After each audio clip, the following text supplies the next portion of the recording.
আজ 22শে জুলাই, বিশ্ব মস্তিষ্ক দিবস। মস্তিষ্কের স্বাস্থ্য অর্থাৎ মানসিক অসুস্থতার জন্য শারীরিক এবং পারিপার্শ্বিক প্রভাব এবং তার প্রতিরোধ সম্পর্কে জনসাধারণের সচেতনতা বৃদ্ধি এবং মস্তিষ্ককে ভালো রাখার প্রচেষ্টার লক্ষ্যে বিশ্বব্যাপী প্রতি বছর আজকের দিনটি পালিত হয়। 2014 খ্রিস্টাব্দের 22শে জুলাইকে বিশ্ব মস্তিষ্ক দিবস মনোনীত করার জন্য জনসচেতনতা অ্যাডভোকেসি কমিটির প্রস্তাব 2013 খ্রিস্টাব্দের 22শে September world congress of neurology কাউন্সিলের ডেলিগেট সভায় সাদরে গৃহীত হয় এবং 2014 খ্রিস্টাব্দের ফেব্রুয়ারিতে তা অনুমোদিত হয়। একটু লক্ষ্য করলেই আমরা দেখতে পাব সামগ্রিক রোগের মধ্যে স্নায়বিক রোগ যেমন স্ট্রোক, মাইগ্রেন, টেনশনের জন্য মাথা ব্যথা অথবা যে কোনো কারণে মাথা ব্যথা, মৃগীরোগ ইত্যাদি ক্রমশ বাড়ছে।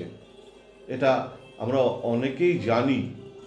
বিশ্বের সবথেকে ব্যয়বহুল মস্তিষ্কের চিকিৎসা, ফলত বাড়ছে মস্তিষ্ক অক্ষমতা এবং মৃত্যুর ঘটনা। অথচ দৈনন্দিন জীবনযাপনের সাথে আমরা কিছু অভ্যাস সহজাত করে নিলেই কিন্তু মস্তিষ্ক সুস্থ রাখতে সক্ষম হতে পারি।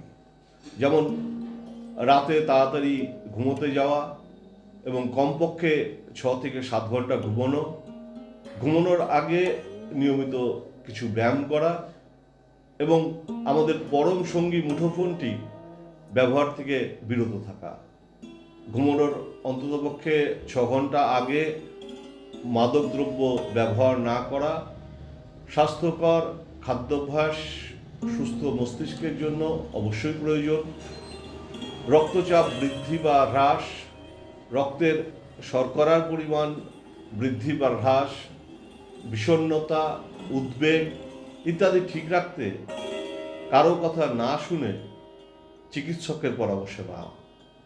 আর বলবো নিয়মিত ধ্যান করা, যা আপনাকে দেবে মানসিক প্রশান্তি। সুস্থ থাকুন, ভালো থাকুন এবং আনন্দে থাকুন, এই প্রার্থনা করি।